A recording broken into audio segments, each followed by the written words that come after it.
Hey, good day, all. Welcome to the Vote Common Good podcast. It's Thursday, and around here, that means we get to talk about issues. It's May 6th, and we're starting a slight bit later than our normal time today.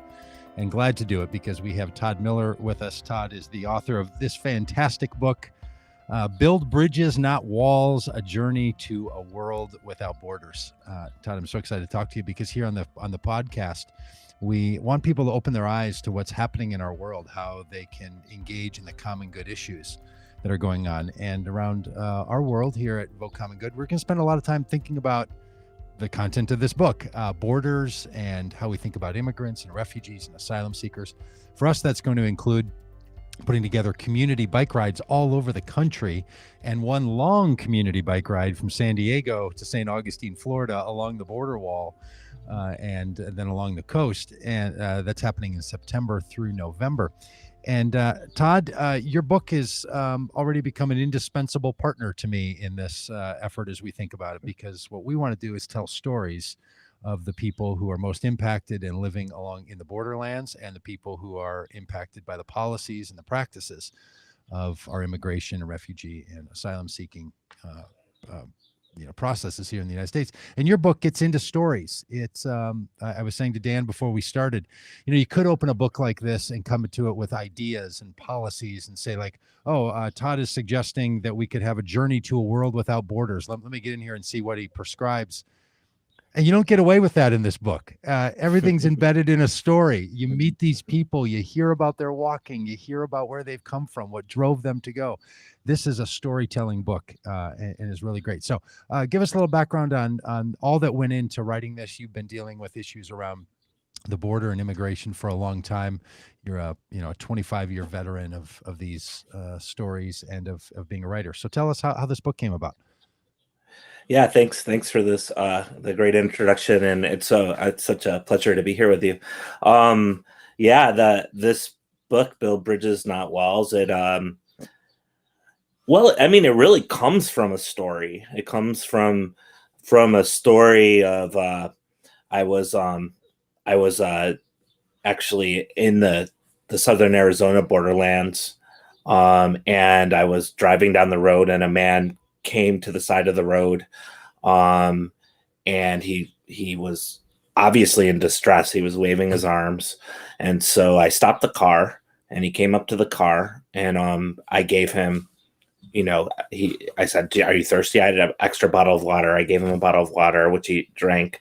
I should say right before I met him, I was up in a mountain range called the Babakivari Mountain Range. And I want to mention this because I was hiking up to the peak of the Babakivaris. And I remember, the moment of doing that. I was going up back and forth on switchbacks, and I looked behind me, and we were about 20 miles from the US-Mexico border on the Tohono O'odham Nation, which is a Native American group that lives that is traditionally from that area, from both sides of the border, actually. And I remember I looked back and I saw this world that you couldn't see the border. Like, I knew I was looking into Mexico, but I couldn't see the border at all. And it didn't even matter that it was Mexico. It had this like sensation of what this world would look like without borders, and it was extremely beautiful. I remember just looking at the mountain ranges going into the distance and the big sky. And then at the moment when I met Juan Carlos, was his name, and he drank from the bottle, and then I had a little food, and I shared that with him. But then I asked him, "Is there anything else I can do for you?" And he said, "Can you give me a ride?" And then that borderless world that I had felt just an hour before just evaporated. I mean, the 20 years of reporting that I've been doing on the border just came into my consciousness really quickly. I mean, were there roving patrols of the Border Patrol around? Were there surveillance cameras? There's high-tech surveillance cameras with cameras that could see 7.5 miles away. Ground sweeping radars, drones possibly overhead. Did I trip a motion sensor? All this stuff from from many, many years of reporting and just the knowledge of that. And I thought of all that because if I gave him a ride, if I were to give Juan Carlos a ride, it would be considered a felony. The furthering somebody's presence into the country could carry a smuggling charge. Of course I didn't ask him for his papers. I just knew that the profiling that was usually done that would be the assumption.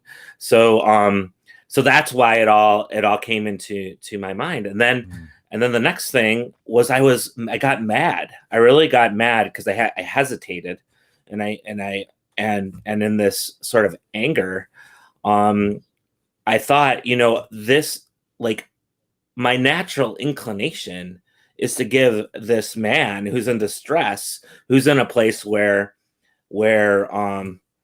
really, I mean, so many people have died crossing the border. 8,000 remains have been found of people over the last 20 years, and there's still families looking for lost loved ones. So the thought is that there's many more, and the knowledge that many people die in the desert, the knowledge that this man's in distress, the knowledge that he would need to go to a town where he could probably get his bearings.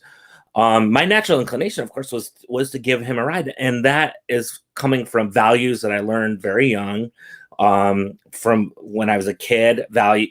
Religious values, values from spiritual leaders, values, just like this like values of kindness and helping out your fellow human beings. And there was something encoded in the border and border security, quote unquote, that was anti-kind, anti-compassionate, anti-empathy, right? And that's what spawned this book. It really became a meditation on that moment, a meditation on these 30 years, or not 25 years of reporting, a meditation on why I hesitated in that moment, and looking into those things of from those very, very essential human values. And then also consultation of many different people on their thoughts on the border, from religious leaders, spiritual leaders, philosophers, visionaries, border patrol agents, border industry representatives, politicians, and children, including my 5-year-old William, who had some of the most incisive comments that I found. And what did you do with Juan Carlos? Well, with Juan Carlos, I just will say, well, I should say you should read the book. Yeah, I was going to say that's a secret hidden inside the book. Yeah, it's a secret hidden inside the book. Yeah.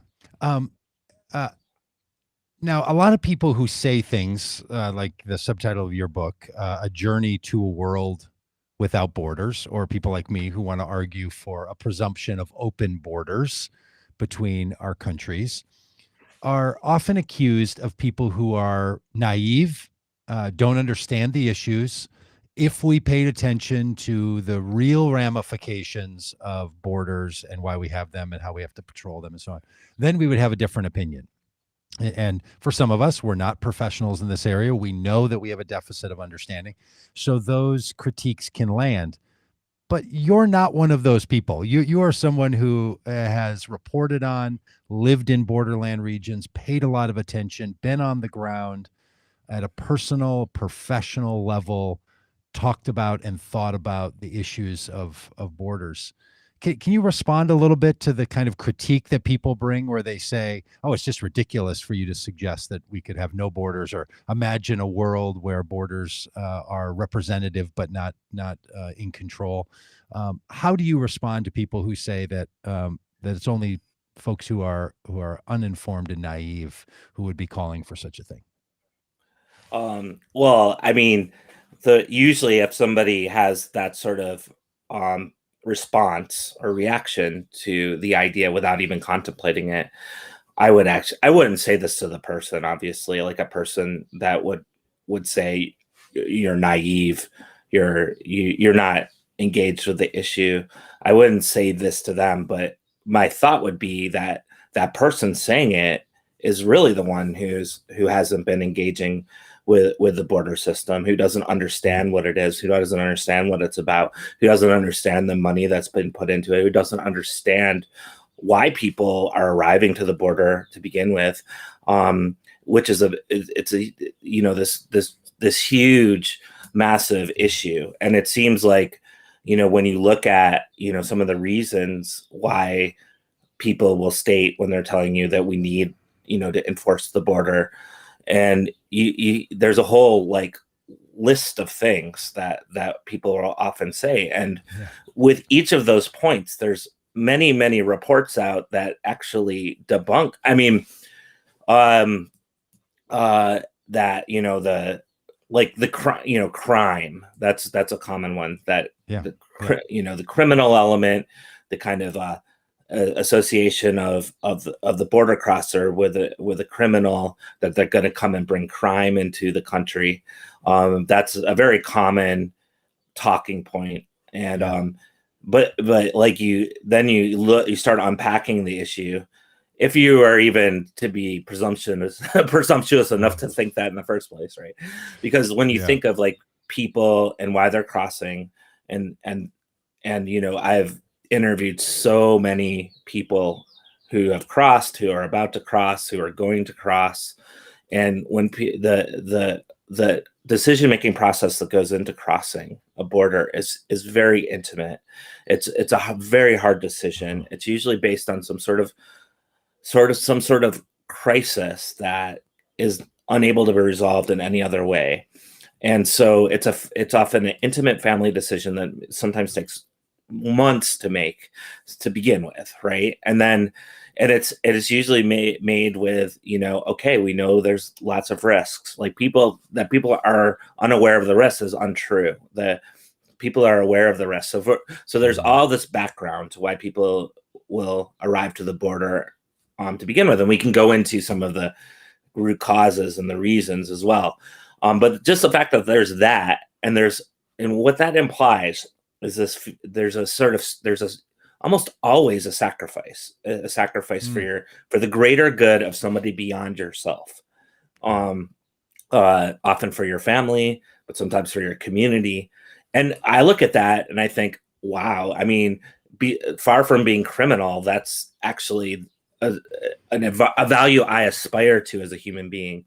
And so there's that. And then if you want to go into, the idea that immigrant, there's a criminality associated with immigrant communities, I could tell you, when I was doing research to this book, there are so many reports that just counter that notion, that show time and time again that as far as crime is concerned, that immigrant communities within the United States are generally more safe than less crime is committed than other communities. I mean, that's just one example. You could look at a number of different examples. And one of the big arguments that people make, and the former, I feel it's need to refer to him as the former failed and twice impeached president, would make, was the argument that without borders, we don't have a country. And we're already losing our country like it's a bucket with a hole in it, and everything's falling out. And if we don't seal it up, we're just going to end up with a land that doesn't have a narrative and doesn't have a story and all of this. You live in Arizona, and you live near the border and spend a lot of time there. How does a border really function? Like what is it doing, and what would you imagine it doing that's different than this notion that we have to seal ourselves in and keep others out as the function of our border? How do you imagine it, and what is the book calling for in that imagination? Yeah. I've never really quite understood what he would like. I know I've heard, I think that's a common thing to say, that no border, no country. I just never completely understood what he meant, except that it was obvious that that the border was a big deal for his presidency and his candidacy, actually, before that. The border itself it's really a function of I mean, I see it as a function of an apparatus sort of that's been developed over many years. Of course, preceding Trump, but then built up during Trump as well. That it functions as an apparatus of exclusion and an apparatus of determining who can come in and who can't. Also, as far as goods and products and that sort of thing, and in the sense of it becomes very stark in the sense, like, if you're a border patrol agent and you're training to be a border patrol agent, what you learn is that there's a world of very like stark divides, like either in terms of legality, you're either legal or illegal, right? You're either innocent or a criminal. You're either good or bad. This world that's put into these sort of divisions, and that's how the border operates, how the border patrol operates, how the whole sort of apparatus operates. And I should make a point too that we've seen, particularly over the last 25 years, this dramatic fortification of the border, unlike we've ever seen before. And just like the border and immigration enforcement budget in 1994 was $1.5 billion. And then this year it was more than $25 billion. And that's the annual budget. So these have risen incrementally over the last 25 years. And that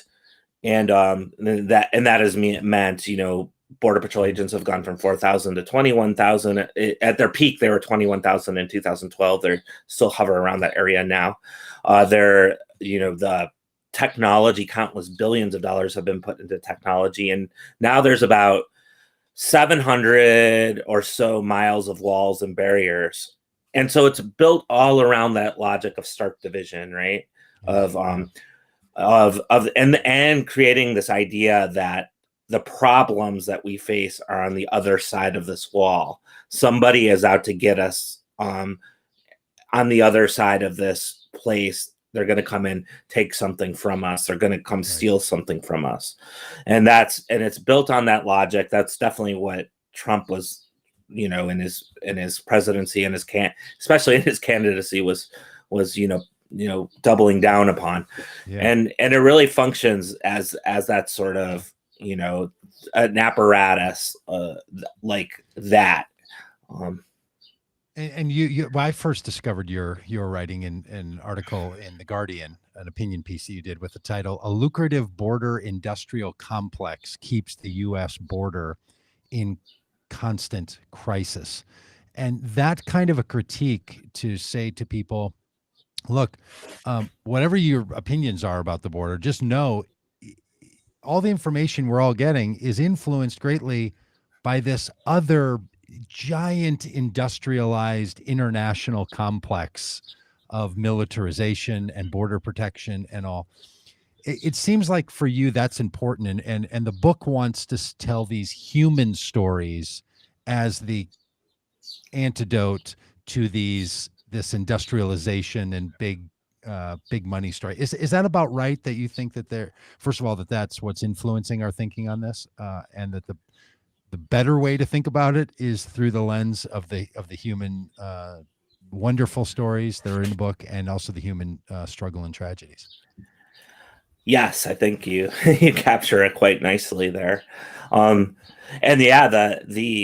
that's another part of it, the industrial complex. And that's something that, as a reporter, I've been looking at really with a lot of detail in the last 10 years, particularly watching the rising budgets. And there's all kinds of conventions all over the United States and around the world where you can go in and literally, it's like going into a kind of science fiction cathedral of the future border. It's like a crystal ball of how, when industry and homeland security comes together, and like, what can we imagine? It's just a dazzling array of like drones and robots and biometric cameras and high tech this and high tech that.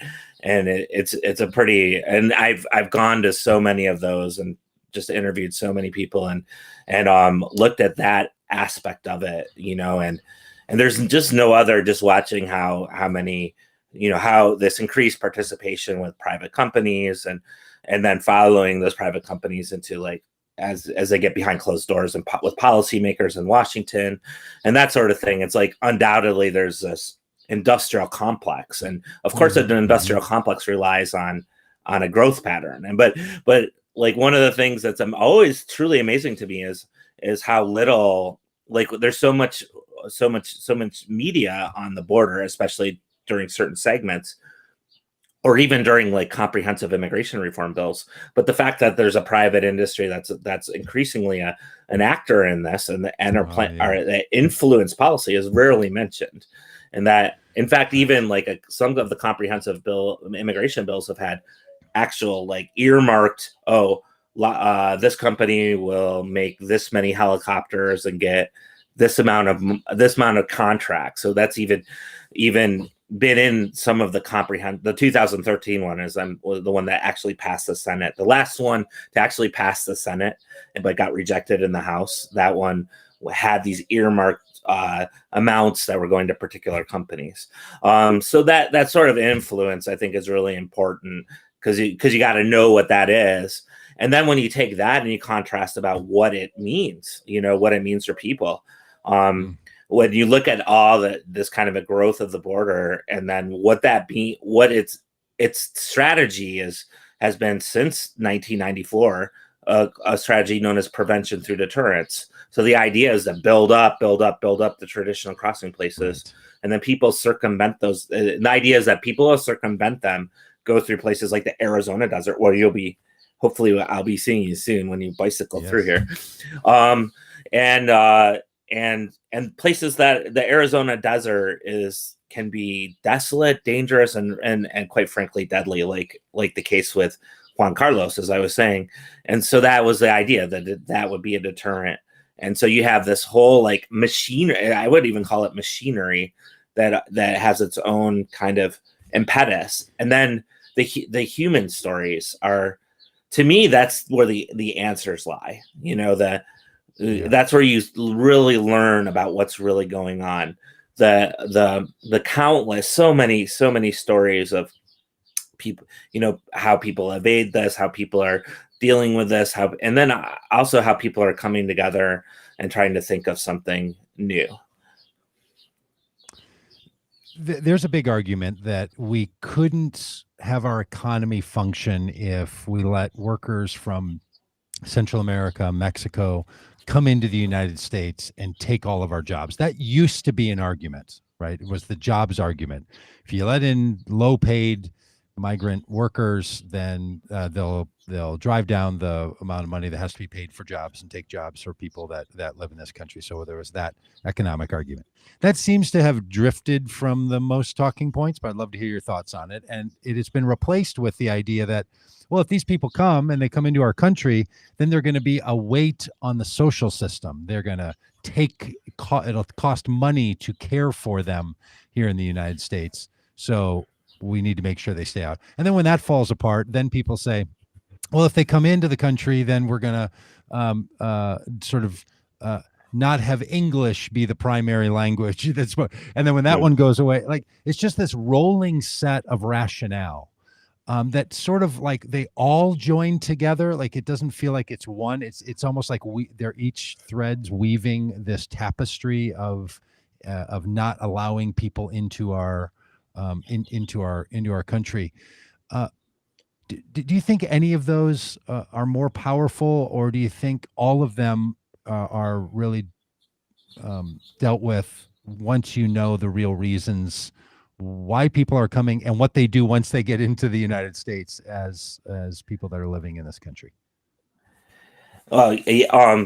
Yeah, all those I really see what happens, and with all those points that you just made, you are a certain scapegoating that happens. And let me explain. Like let's take the jobs. It's a very as you said, it was a common. Sometimes you still hear it, that people are going to come in, take our jobs, drive down the wages, that sort of thing.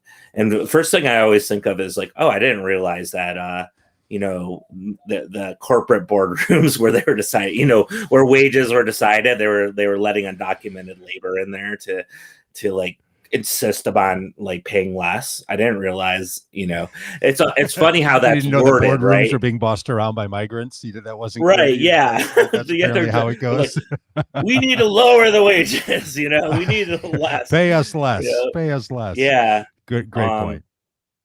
Yeah, but one of the really truly interesting things on this one to me is when you look at NAFTA, for example, and when NAFTA passed, the North American Free Trade Agreement, when it passed, it was actually promised at the time that it was going to reduce immigration from Mexico, and it was going to be a great benefit for everyone. And turns out you could keep companies and jobs in Mexico was the argument, right? Then people wouldn't have to come here. That trade would be less binary between Mexico and the U.S. That was the big promise. Right? That was the argument.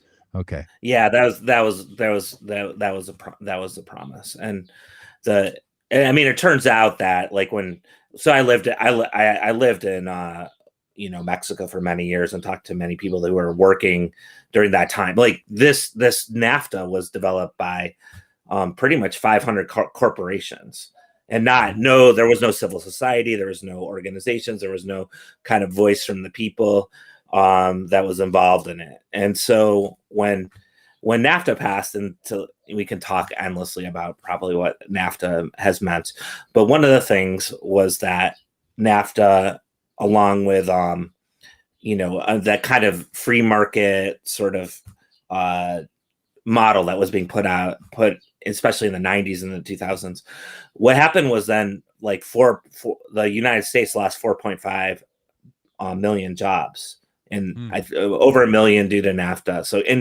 industry jobs, good jobs with good benefits, and they were replaced by service jobs in the service industry. And it shows, like, when you look at it, there was a wage reduction of $13 per hour. So to me, that's a perfect example of a scapegoating, like something that's really happened, that good jobs have left the United States, that wages have been brought down, is not actually coming from people coming across the border. It's coming from really this kind of like really businesses and factories moving over the border and then getting rid of benefits, and just kind of an economic model that's, quite frankly, that's what the same 500 corporations that wrote NAFTA, that's what they support. And that's where you see it. And then the other thing is that NAFTA creates an open border policy. Which I think, to me, this is one of a point that I try to make in the book, is that when we think of closed borders, it's always, the poor or the people, the people that are crossing the border. It's never about, people that can fly 35,000 feet over the border. The border never means anything. And put a mining operation in one of the hundreds of places that's happening in Latin America, or in the sense of when NAFTA passed, corn was shipped into Mexico, the underpriced small farmers. And those small farmers, because of NAFTA and because of changes that Mexico made to make way for NAFTA, they lost small farmers used to have guaranteed prices for their corn. They used to have subsidies from the federal government. Nothing anymore. So pretty much put in direct competition with big grain movers in the United States, like Cargill, Archer Daniel Midland. And what happens, of course, immediately there's an upheaval in Mexico. There's many small farmers who can't make ends meet. And you see what the beginning of what many people have called the Nafta Exodus, meaning that we saw more people coming from Mexico into the United States from about 1995 to 2005, 2006, 2007 than ever before. And then in the Great Recession and and combined with all this buildup of enforcement on the U.S. border, those two things, I think you saw that go down quite a bit, around 2007, 2008. But that's I wanted to draw out that particular story because it shows, wait a second, there's here's a talking point. It's often given. People are going to come across and drag down wages, but when you start unpacking it, you see all of a sudden there's a whole other story there, and that other story might even be the complete opposite of what you're thinking. And maybe that story that they're coming in driving down wages is told to sort of obfuscate the other story that's going on, right? So sometimes the stories we tell ourselves are to answer other questions. The border is complicated. Why people are there, what they're doing, people that live there. What can you tell us about the borderland that and often that's described as sort of San Diego to Brownsville, Texas. And if people know their geography, you come through California and Arizona and New Mexico, and then long stretch going south along the Texas border. That range somewhere 20 to 50 miles out from the border, maybe 100 miles, that's referred to as the borderland. And it's a unique place in the United States. It has its own, first of all, topography, but also has its own sensibilities about these issues. And for a long time, people would talk about how within that window of space, there was agreement about how people lived along the border. And I think September 11th and a number of other kind of just heightened security measures in the United States, from people wanting to put safe lock relationships on their computers to locking their doors with 3 or 4 locks and car alarm locks, just a lock it up kind of narrative in the United States. All of this sort of is fed into a fear narrative of attack, somehow. So something's changed. But can you talk about, and I don't know if it's changed as much in the borderlands as it has for people that don't live anywhere near the borderlands, thinking that you need to have the door locked. Can you talk about the quality and the character and the nature of that borderland community and what people would know if they spent more time there? Sure. Yeah. And so the borderlands are, I would definitely include Mexico. The border itself was drawn there's been two, the Treaty of Guadalupe Hidalgo after the Mexican American War, or which basically annexed. Well, it was literally, people talk about Texas, and that's true, but it was much more than that. It was huge swaths of New Mexico, Arizona, California, even up into Oregon and Oklahoma. So that was 50% of what was Mexican territory. But one big thing to say is that Mexican territory for about 30 years, because Mexican independence was maybe 30 years before that. So basically that was the indigenous territory, like the Tohono that live in southern Arizona. And the indigenous people, the idea of how the borders were drawn, or they like the Tohono, for example, in southern Arizona, the border was drawn. All of a sudden, there's this great story of this elder who saw these surveyors come in, and the surveyors started putting up this marking the U.S.-Mexico border. And the Tohono elder went up to the surveyors, and this is 1855 or 1860 or somewhere, this is the mid 19th century. And the elder went up to the surveyors and said, "What are you doing?" No, there was no consultation, so they didn't know. But the way the story goes, he said, "What are you doing? Our people live there," pointing across into what would be Mexico. Yeah. Our people live 100 miles that way, 100 miles that way, just showing the extent of the traditional lands and how silly it was to put a border over it. So you have a lot of people, and that's just one example of many of where that say in the borderlands, the border crossed us. We didn't cross the border crossed us. And talk a little bit about that. In the book, I'm just going to hold up for people on the live stream. You have this great picture of of a woman that I'm guessing, I don't know if I get a good shot of it, but indigenous dress, and she's wearing, she's holding a sign that says "No more false borders," and I think that's a really important part of this whole story, that we tend to think about, well, there's a border and the border needs to be enforced. Like there's just a granting that the border is there and good, and why can't people follow the laws about the border? And people who live near there recognize that no, the border is so arbitrary. When you stand there and look, especially where there's a wall, you just think, what is it doing here? Like we just pick these plots of land and then say that the people over there are different than the people over. Now, I get it that there's countries, and countries have their sovereignty and all that, but the border itself is really like every border of every state or of every country or of every plot of land in the United States. It doesn't exist there by any means or mechanism other than people giving that space between 2 points meaning. Yeah, I think I remember the first time I went to the border on the Tana O'odham Nation, again the Native American reservation that's right on the border.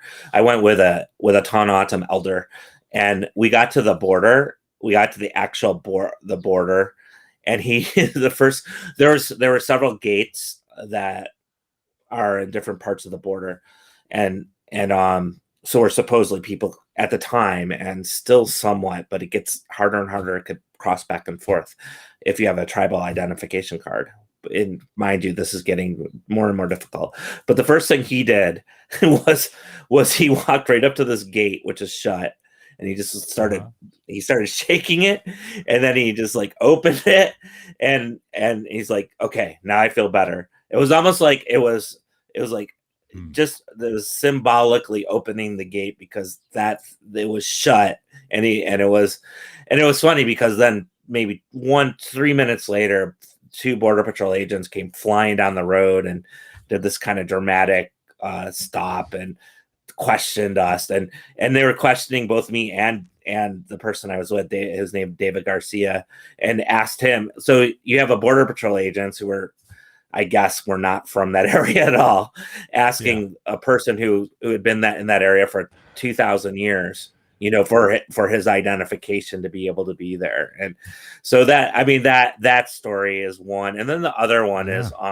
if you go to the cities, like you go to Nogales, just to the south of where I live in Tucson, and people call it Ambos Nogales, which is basically it's one community. Nogales is one community, and the border just kind of, divided that community. And it's so evident.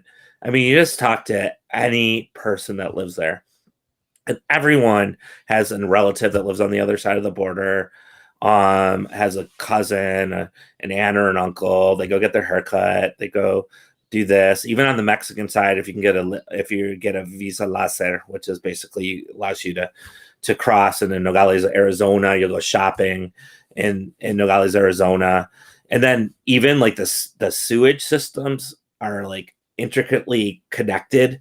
So there's like infrastructurally, this place is not meant to be divided. And yet you go there, and to me, I've been there for over 25 years. I've gone to Nogales, and it's still to this day, if I go there and I see that wall, and that particular wall has actually been there since 1994.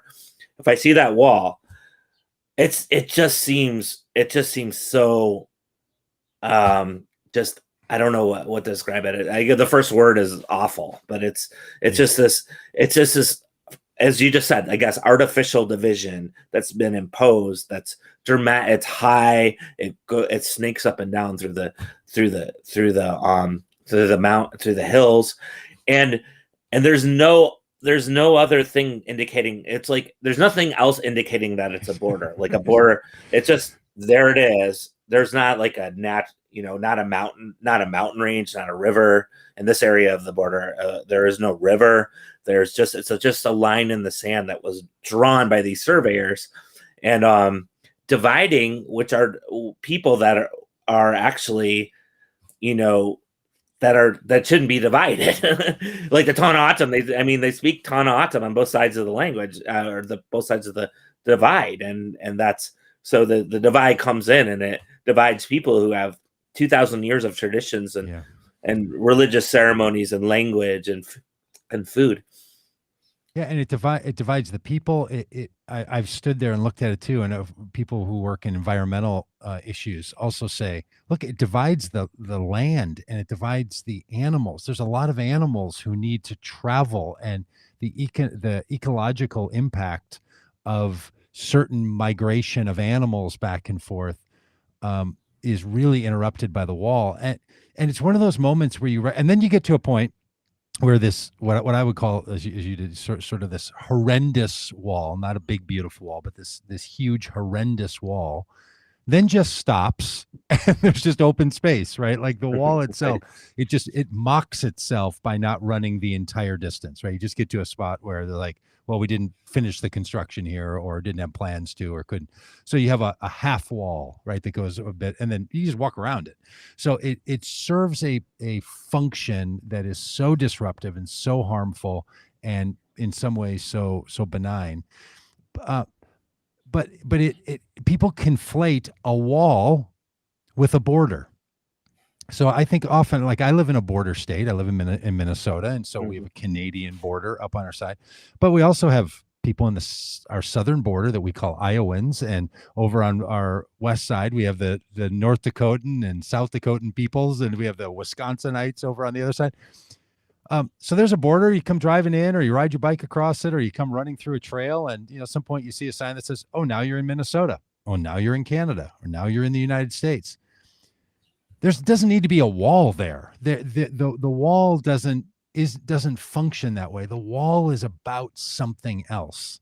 And do you think there's a way we could have the recognition of spaces that are part of one economic system, one political system, one country, and another, that doesn't require the kind of boundaries and separation that we see? Like, is the model of the United States or the European Union, where they took down a lot of walls so that there was more, is that the kind of thing you're imagining and could see that could exist in the world, where we don't have to use walls and boundaries for these borders? I think the state example is really good. Like, I think of my dad. He lost his job. I grew up in Buffalo, New York, and he lost his job like in the 1990s, and he got a job in Ohio. So after he's lost his job, and I always think of that, like, what if Pennsylvania decided to put up a wall, or Ohio, Ohio, right? It's like that we have an open border system very clearly within the states, and that's, we do, yes. And I think also, like, my 5-year-old loves garbage trucks, and we know every day in Tucson where they are, because there's a certain borders that are like, oh, they're in this neighborhood and it ends in this neighborhood. So we know. So there's ways that like these sort of borders can efficiently over 5 days of weekdays, the garbage can be collected in the city.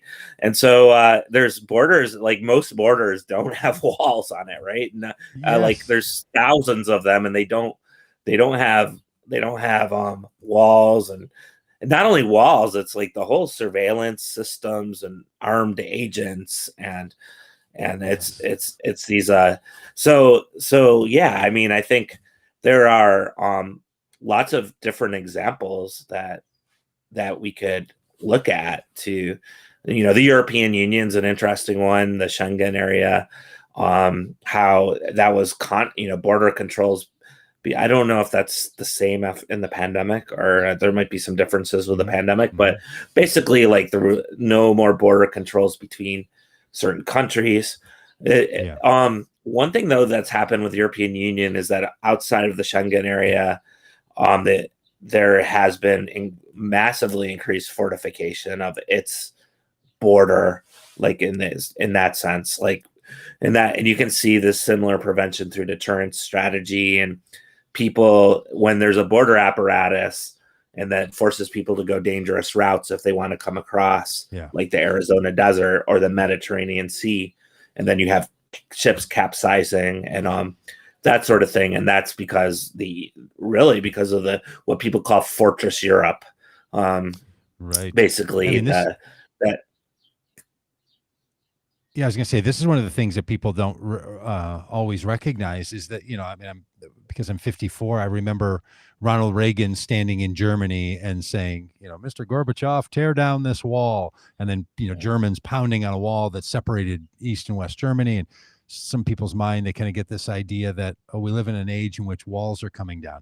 Actually, countries all over the world have been erecting walls for the last 20 years. There's a global movement of locking oneself in. When we stood at the border wall in New Mexico and looking across, somebody in our group said, I don't know if I feel like they're locked out or I'm locked in. Like you just begin to realize that, that's the function of a wall, right? We're as imprisoned in the United States as like you had to stick your hand through to sort of touch another person on the other side and think, why is it like that right here? And that's going on there's something in a spirit of the age that has people believing, whether it's Brexit in the UK or people building walls, like there's something happening in our world that's not about, as your book wants to call, bridges, not walls. It's people really thinking that walls kind of help. And Dan, our producer, said when we were coming into this conversation, he said, there's a lot of people who say, well, you lock your front door when you go to sleep at night, right? So that means you must really want there to be a lock on something that you want to protect. So why can't we lock up our border? And like that's a perspective that I think permeates not only our country, but really a lot of the world. Do you have thoughts about all that? Yeah, I have immediate thought about the house metaphor. I think that's an interesting one. Because I think when you think of security and human security, and you can go into a lot of different things, and human well-being, and actually we should just say planetary well-being. The fact that there's a crisis of affordable housing where people don't have that, they can't necessarily go into to a house with a roof over its head. That there's been right within the United States, so many foreclosures, and of course, thinking back to the recession, but even continuing to this day, and the fact that you think about what it helps designate what is real security or human security versus what is like something like border security, and with border security, we're always told, there's almost a bogeyman, there's something out to get us, and we must defend and lock the door, because the lock the door metaphor for the border is like there's something criminal, right? It goes into that criminality narrative again. And what really, when you start thinking of well-being for people, perhaps more affordable housing, perhaps that would be a better place to put all these billions of dollars that are going to the border into that, or you know what I mean? So you have this, and you're right, on a global level, when the Berlin Wall fell, there was 15 border walls, and now there's more than 70 around the world. Right. And it's really like when I look at it, and in a previous book, I really, really studied the international aspects of it. I even studied how the United States is putting lots of money into extending its borders. Right. So the Mexico-Guatemala border, Guatemala and Honduran border, on and on and on and on. And one of the things that became abundantly clear is that it's almost you have to think of the world as in this kind of global border apparatus, and the way that it's set up. When you start looking at how it's geographically set up, it's set up between places like the United States and European Union and Australia in many ways, with countries where more people are being displaced, and often displaced due to policies coming from those very countries. So the border almost becomes between the global north and the global south. And then it's like, whoa, what is this border thing? And a lot of it seems to be about keeping a status quo in place, keeping a kind of business as usual, keeping a kind of world where, maybe the rich get richer, the poorer get poorer, and a world that's, in the throes of a climate crisis where, more predicted that more and more people are going to be on the move, and the sort of managing of the status quo becomes, like what this border is. So in a way, if you look at the border system in that way, which I do, and this based on, that sort of research, the border becomes an impediment to a world of justice, a world of a sustainable world based in kindness, right? The world that I was really infuriated about when the Juan Carlos, when it's set up to be, it's an impediment to a better world, and at least in the way that it's set up now, and that's what I feel like, we could change. Yeah, well, I'll tell you, Todd, I really agree with you, and I just think, like, if we would take an honest look, it's not working. Our general immigration relationship with other nations it's not working. It can be better. Most people don't spend time thinking about it. They don't want to spend a lot of time thinking about it. And then when they do think about it, it comes because people are giving them information that's sometimes not true or half true or very true, but not really applicable. Like, there's just a lot of misinformation that's going on. We just had a big census, that was completed after all the struggle of the Trump administration trying to resist it and COVID. And the numbers came back and said that the United States population is in decline. This is another one of the reasons why increasing our immigration numbers. One of the problems is we have this weird quota system by which we decide that every country has a certain number of people that are allowed in, and it's not rooted in any data or information about, like, human betterment or thriving or international issues. It's really unhelpful. So we don't let enough people in. The people who do come in have to then operate in ways that are not beneficial. Like, nothing about it works is I guess my point.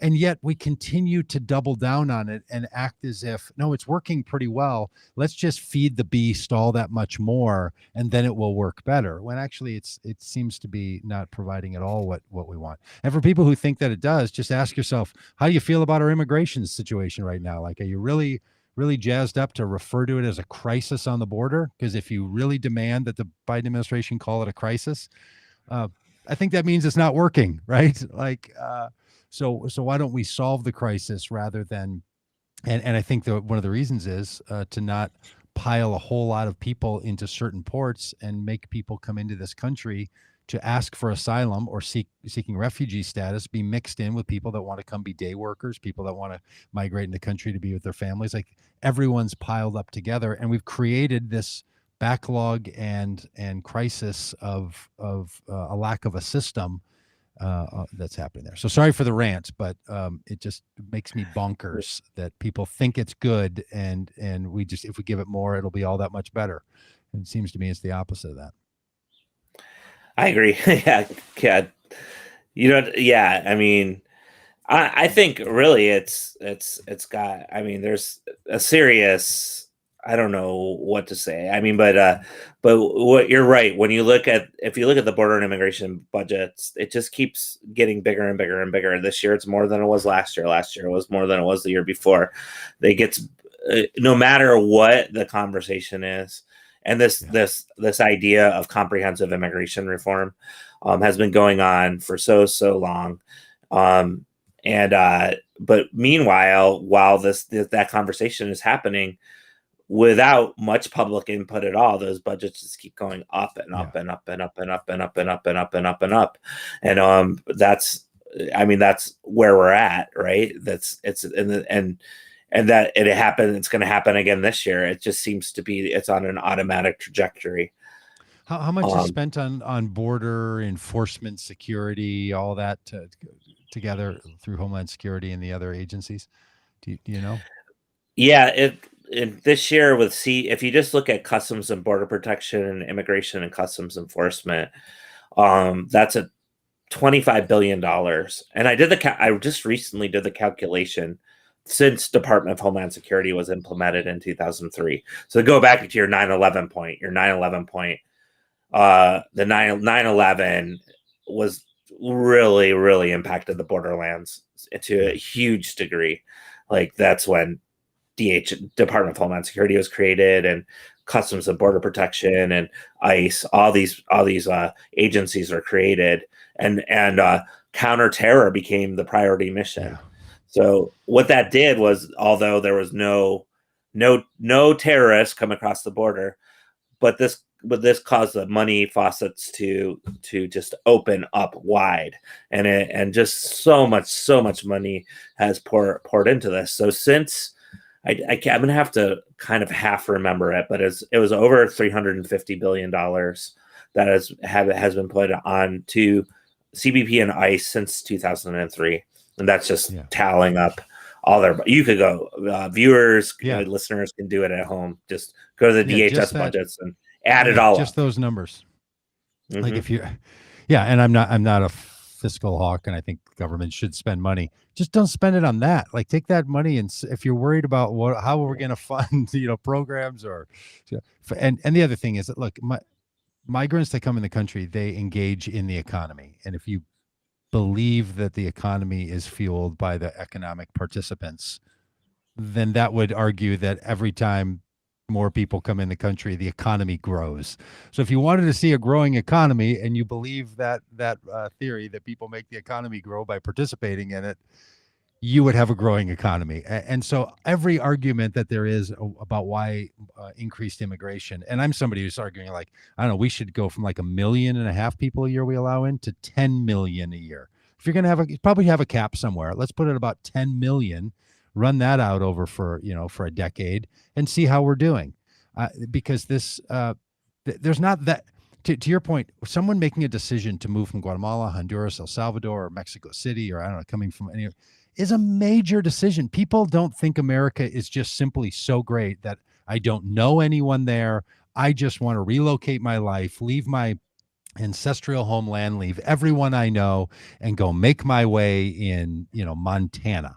If I could just get there, then I would be happy, because I don't want to live in Guatemala City anymore. That's not why people do it. They do it out of crisis, or they do it because there's a family connection. Your book does a great job of telling the story. Like, this person wants to come to Dallas, not because they watch the TV show Dallas, but because their brother lives in Dallas. I mean, like, it's not, there's not this, people in America in the United States, tell ourselves this story that everyone just wants to come here. And if you said you could come here, everyone would. That's just a myth. That's not true. When people come, they come for very deliberate reasons and can participate in very particular ways. All right, I should give you the last word, because I'm getting preachy here. Oh no, it's no. I think that's absolutely correct. And the sort of there's got to be something done. Like, let's try 10 million instead of one. What's being done is that there's nothing even that's being attempted. It's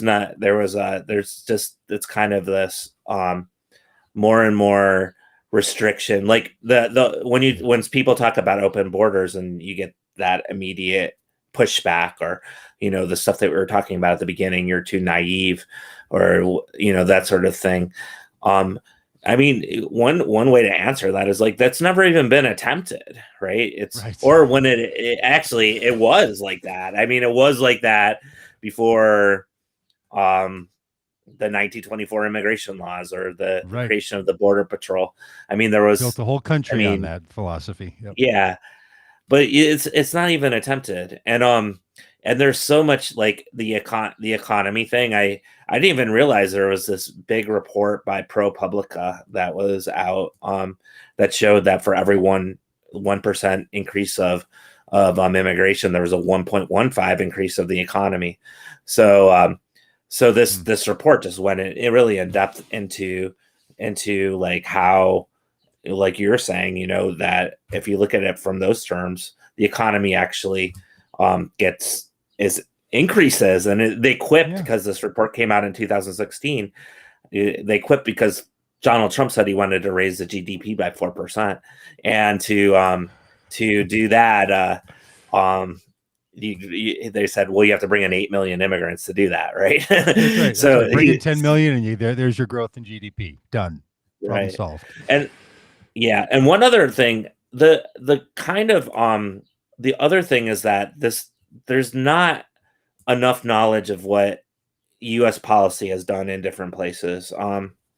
Like I thought about that quite a bit with Juan Carlos's Guatemala. Like you think back to, you know, the history of Guatemala, the 1954 coup where the CIA instigated it, the United Fruit Company, and how that's an example of how U.S. corporations have always been favored over the people of Guatemala, always been allied with the government of Guatemala, and created it helped create at least this country where there's stratification that's abysmal between the rich and the poor.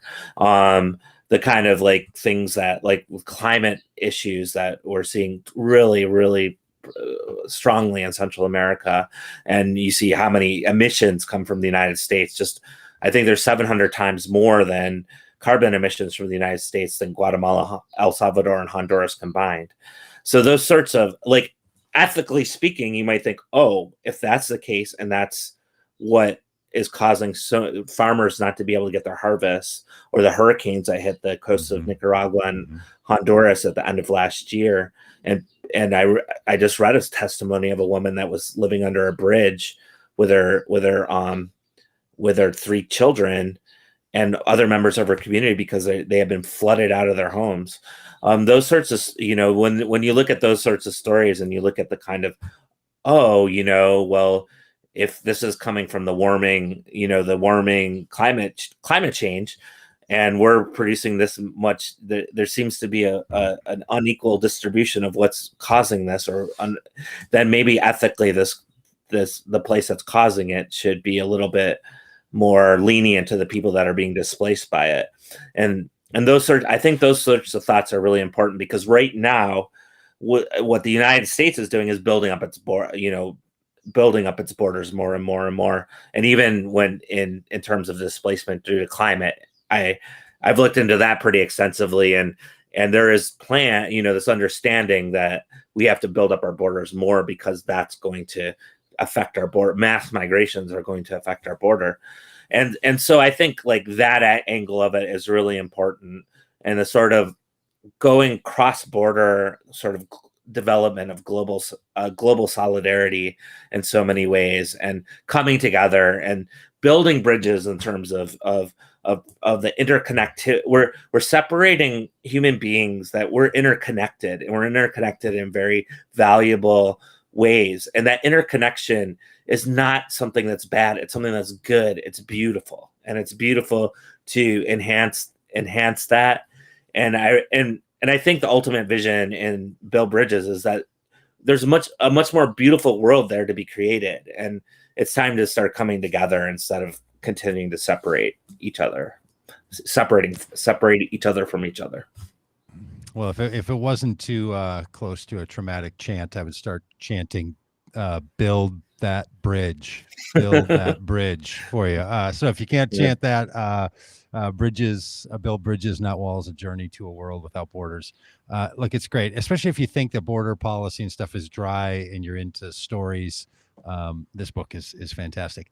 And if you really like Todd, and I hope you do, and you want to meet him, I think you're going to have a chance when the Common Good crowd makes our way across the border. You can come with us for some of that ride, come with us for all of it, or just maybe some of the times when we're down there in Arizona and New Mexico and Texas and Louisiana and Alabama and Florida and California and all the places. So, Todd, thank you so much for being on today. Really great. I think your book is really just a crucial companion for people who are thinking about these issues. Thanks so much. Thank you so much, Doug. Thanks.